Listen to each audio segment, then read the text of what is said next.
The next story I'd like to share with you about Jason was when we were a little bit older. And Jason would have been probably about 17 at the time. I would have been 20.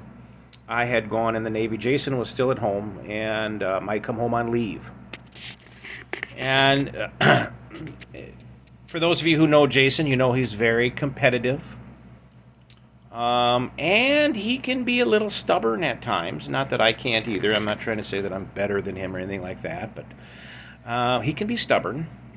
But when he was a teenager, he was very stubborn. There was a phase in his life where I was afraid to try to tell him anything because for fear he would do just the opposite.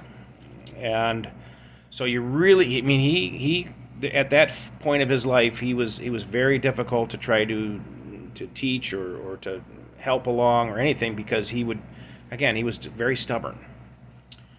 And so what had happened was Jason had a car, and he had gone to the gas station, and he didn't have a lot of money, and so he wanted to get some gas for the car, and he looked at the prices, and the gas that he found was the cheapest gas he could find, which wasn't gasoline, it was diesel fuel. And so he put some diesel into his Honda. And he made it most of the way home, but not all of the way home. And the car sputtered out on him because it had diesel in the gas tank, which is to be understood. The car had to be towed home. It was only a few blocks from home, so I don't remember exactly how it got home, but it was just a couple blocks from home. He'd almost made it home. He was able to walk home, and then the tow truck brought it into the driveway.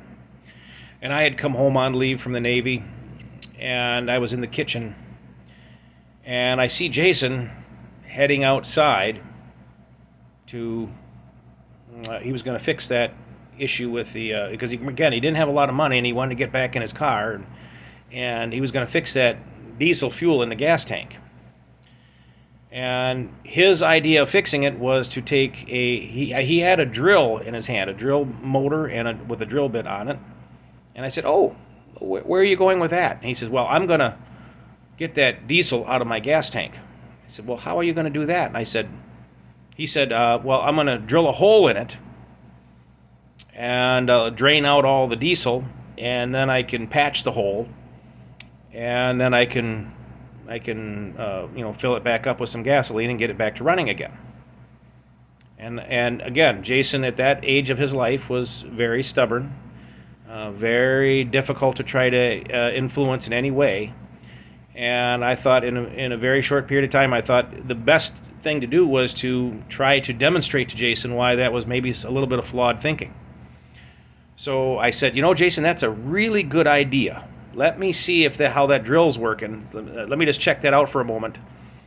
And I took the drill from him, I plugged it into the socket in the kitchen, and I fired it up, and it was working really good. And I pointed out, this drill's going to work really good. It's going to drill that hole just like you want. And I said, I want you to, and just take a look. You can see inside the drill here where the motors, the brushes are going, and you can see all these sparks. And I said, I want you to picture this now. This is going to work really well.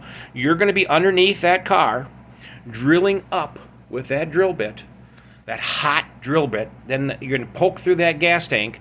That diesel fuel is going to come down and hit that hot drill bit because it's going to be hot from trying to drill through that metal tank.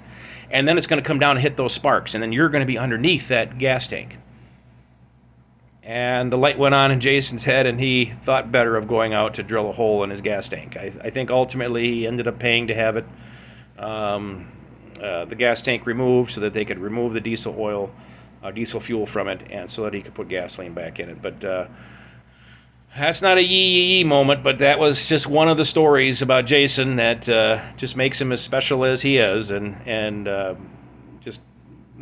was blessed to have the opportunity to be his older brother at that time.